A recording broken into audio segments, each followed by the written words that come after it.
بسم الله الرحمن الرحيم. أعوذ بالله من الشيطان الرجيم. بسم الله الرحمن الرحيم. ذرني والمكذبين أولي النعمة ومهلهم قليلا إن لدينا أنكالا وجحيما. عزیز طلبہ، سبق نمبر 43 آیت نمبر 10 تا 15 آج کے سبق میں ہم پڑھیں گے۔ سب سے پہلے ہم ان آیت کریمہ کے لغوی صرفی اور ترکیبی حیثیت جانتے ہیں، اس کے بعد لغوی ترجمہ، پھر محاورہ ترجمہ اور مختصر تفسیر ہم پڑھیں گے۔ عزیز طلبہ، لغوی ترجمہ اور ساتھ ساتھ لغوی صرفی اور ترکیبی حیثیت پر غور فرمائیں۔ وَذَرْنِي اور چھوڑ دیجئے مجھے۔ وَذَر یہ امر کا صیغہ ہے، ذر یہ امر کا صیغہ ہے، واحد مذکر مخاطب کا۔ وَذَرْنِی اور چھوڑ دیجئے مجھے، والمکذبین اور جھٹلانے والوں کو۔ مکذبین کا عطف یا ضمیر پر ہے، یہ بھی مفعول واقع ہے ذر کے لیے۔ اولی النعمت جو خوشحال لوگ ہیں، مالدار لوگ ہیں۔ وَمَهِّلْهُمْ قَلِيلًا اور مہلت دیجیے ان کو، قلیلاً اے تمہیلاً قلیلاً تھوڑی سی مہلت۔ مہل یمہل تمہیل کا معنی آتا ہے مہلت دینا، ان کو مہلت دیجیے، موقع دیجیے، قلیلاً تھوڑا سا۔ ان لدینا انکالا وجحیما بے شک ہمارے ہاں، لدینا ہمارے ہاں، انکالا عذاب ہے، بیڑیاں ہیں، وجحیما اور جہنم ہے یا آگ کا ڈیر ہے۔ انکال یہ نکلن کی جمع ہے، اس کے معنی بیڑیے کے آتے ہیں کہ ہمارے پاس زنجیریں ہیں، بیڑے ہیں، اس یعنی سلاسل اور اغلال ہیں جس میں ان کو قید کیا جائے گا۔ نکل کہتے ہیں وما منع الانسان من الحرکت، جو انسان کو حرکت سے روک دے، ایسی چیز کو جو ہے نکل کہا جاتا ہے، اس کی جمع انکال آتی ہے۔ تو اللہ رب العزت ارشاد فرماتے ان جہنمیوں کے لیے ہمارے ہاں انکالن بیڑیاں ہیں، وہ جحیمن اور جہنم کی آگ ہے۔ جحیم دہکتی آگ کو کہتے ہیں، بھڑکتی آگ کو کہتے ہیں۔ وطعامن اور کھانا ہے، ذا غصتن ایسا کھانا، غصتن جو گلے میں اٹکنے والا ہے۔ طعامن کا عطف بھی انکالن پر ہے، یہ بھی ان کے لیے اس موقع ہے، اور لدینا یہ ظرف مستقر خبر ان ہے۔ ذا غصتن غصہ ایسے ہڈی کو کہا جاتا ہے جو گلے میں پھنس جائے، تو گلے میں لگ جانے والا، پھنس جانے والا ہڈی کو غصہ کہا جاتا ہے۔ النحات التی یغص بها الحلق وہ ہڈی جس سے گلے جو ہے چیر جائے اور گلے میں جو پھنس جائے، جو نہ نکل سکتا ہو اور نہ نگل سکتا ہو، تو ایسے تو ان کے لیے ایسا کھانا ہوگا ذا غصتن جو گلے میں پھنس جانے والا ہوگا، جس کو نہ وہ نگل سکیں گے اور نہ دوبارہ باہر نکال سکیں گے، بہت بری حالت ہوگی۔ وعذاباً علیما اور ان کے لیے ہمارے ہاں عذاب ہے دردناک۔ یوم ترجف الارض جس دن زمین کانپے گی۔ ترجف رجف یرجف، رجف یرجف رجفن کا معنی آتا ہے زمین کا تیزی سے ہلنا، زلزلے کا آ جانا۔ رجاف بحر متلاطم کو بھی کہا جاتا ہے، تیز موجوں والا بحر۔ تو جس دن ترجف الارض زمین کانپے گی، والجبال اور پہاڑ، وکانت الجبال اور ہو جائیں گے پہاڑ، کثیبا مہیلا ریت کے تودے کی طرح ریزہ ریزہ۔ کثیب کہتے ہیں ریت کے ٹھیلے کو۔ حضرت صلی اللہ علیہ وسلم نے ایک موقع پر فرمایا کہ اگر میں بیت المقدس میں ہوتا تو تمہیں حضرت موسیٰ علیہ السلام کی قبر کے بارے میں بتلاتا کہ وہ ریت کے ٹیلے کے پاس ہیں۔ کسب الشیء کسی چیز کو جمع کرنا، کسب القوم لوگوں کا ایک جگہ جمع ہو جانا۔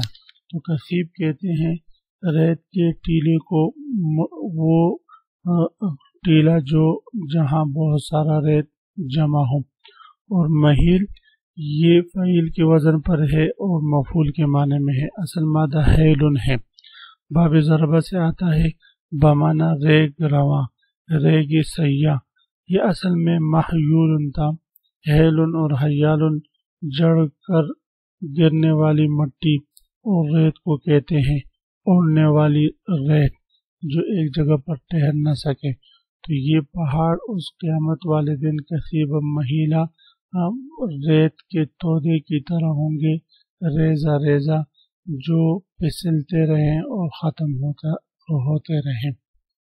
برل وزرنی والمکذبین اولی النعمت، اس آیات کریمہ میں اللہ رب العزت آپ صلی اللہ علیہ وسلم کو صبر کا حکم دینے کے بعد وَاصْبِرْ عَلَىٰ مَا يَقُولُونَ وَاهْجُرْهُمْ حَجْرًا جَمِيلًا، ان دو احکام کو بتانے کے بعد اللہ رب العزت جو ہے یہ حکم دے رہے ہیں کہ وَذَرْنِي وَالْمُكَذِّبِينَ أُولِي النَّعْمَةِ، کہ مجھے اور جھٹلانے والے کافروں کو چھوڑ دیجئے، میں جانوں اور یہ مکذبین جانیں کہ ان کو میں کیا سزا دیتا ہوں، چاہے تو دنیا میں سزا دے دوں چاہے آخرت میں سزا دے دوں۔ یہاں پر عزیز طلبہ قابل غور بات یہ ہے کہ کفار کے بارے میں اولی النعمہ کا لفظ آیا ہے۔ نعمت بفتح النون کے معنی تنعم، ینائش و عشرت اور مال اور اولاد کی کثرت ہونا اس کے لیے آتا ہے، تو اس میں اشارہ ہے کہ دنیا کے مال اور اولاد ناز و نعمت میں مس ہو جانا اسی شخص سے ہو سکتا ہے جو آخرت کی تکذیب کرنے والا ہو۔ مومن کو یہ چیزیں بس اوقات نصیب ہوتی ہیں مگر وہ ان میں ایسا مس نہیں ہوتا کہ جس سے اس کی آخرت بھول جائے اور وہ نیک اعمال کا ہی نہ رہے۔ تو اگر مال آئے، نعمتیں آئے اور اللہ کا انسان شکر ادا کرے اللہ کا اور اپنے نیک اعمال کرتا رہے تو یہ اللہ تعالیٰ کی طرف سے بڑی نعمت ہے، لیکن مال اور متاع کے آنے کے بعد انسان اپنے اللہ سے غافل ہو جائے تو فرماتے ہیں یہ عذاب ہے، جس طرح کی ان مکذبین نعمت والے تھے لیکن ان کے لیے یہ عذاب ہے۔ وَمَهِّلْهُمْ قَلِيلًا، اور ان کو تھوڑا سا مہلت دے دیجیے، یعنی ان کو تھوڑی سی مہلت دے دیجیے، انہم یکیدون کیدا واکید کیدا فمہل الکافرین امہلہم رویدا، تو کافروں کو تھوڑی سی مہلت دے دیجیے، جب ان پر عذاب کا وقت آئے گا تو ان سب کو پھر جو ہے پکڑا جائے گا۔ ان لدینا انکالا وجحیما، البتہ ہمارے پاس بیڑیاں ہیں اور آگ کا ڈھیر ہیں، ہمارے پاس بیڑیاں ہیں، یعنی آخرت میں اللہ رب العزت نے ان کے لیے بیڑیاں تیار کر رکھی ہیں جس میں یہ جو ہے جگڑ دیے جائیں گے۔ انکال نکل یعنی ایسی چیز کو کہتے ہیں، ایسے بیڑیوں کو کہتے ہیں جس میں باندھنے کے بعد انسان جو ہے وہ حرکت نہ کر سکے، تو ہم بھی ان کو اسی طرح باندھ لیں گے، یہ حرکت کے قابل نہ ہوں گے۔ اور اسی طرح ہمارے پاس جہنم بھی ہے، جہنم بھی ہے، دھڑکتی ہوئی اور بڑکتی ہوئی آگ ہے، تو یہ آگ کا عذاب بھی ہوگا۔ وَطَعَامًا ذَا غُصَّةٍ، اور اسی طرح ہمارے پاس جو ہے گلے میں اٹکنے والا کھانا ہے۔ غصہ کا لفظی معنی گلے میں لگ جانے والے پندے کے ہیں، کہ کوئی لقمہ گلے میں اس طرح پن جائے کہ نہ نگلا جا سکے نہ باہر اگلا جا سکے۔ ذری اور زقوم جو اہل جہنم کو کھانے کے لیے دیا جائے گا ان کا یہی حال ہوگا۔ تو اللہ رب العزت ارشاد فرماتے ان کافروں کے لیے ہمارے پاس گلے میں اٹک جانے والا کھانا ہے، وعذابًا علیما، صرف یہی نہیں بلکہ دردناک عذاب بھی ہے، سخت عذاب بھی ہے۔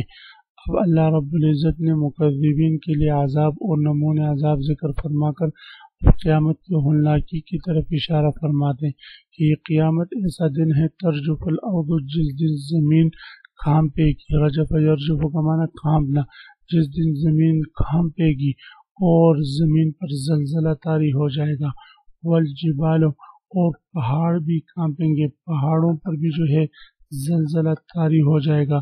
وَكَانَتِ الْجِبَالُ كَثِيبًا مَهِيلًا، یہ بلند و بالا پہاڑ، یہ مضبوط پہاڑ، اس دن آپ کو یہ سارے پہاڑ ریت کے تودے اور پھسلتے ہوئے تودے نظر آئیں گے، یہ ریت کے پھسلتے ہوئے تودے ہوں گے اور ان کی کچھ حیثیت نہیں ہوگی. وَتَكُونُ الْجِبَالُ كَالْعِهْنِ الْمَنْفُوشِ. اسی سورۃ القارعہ میں اللہ رب العزت ارشاد فرماتے ہیں القارعہ، وہ کٹکھٹانے والی. وما ادراک ما القارعہ، تمہیں کیا معلوم کہ وہ دلوں کو جو ہے کٹکھٹانے والی چیز اور دن کیا ہے.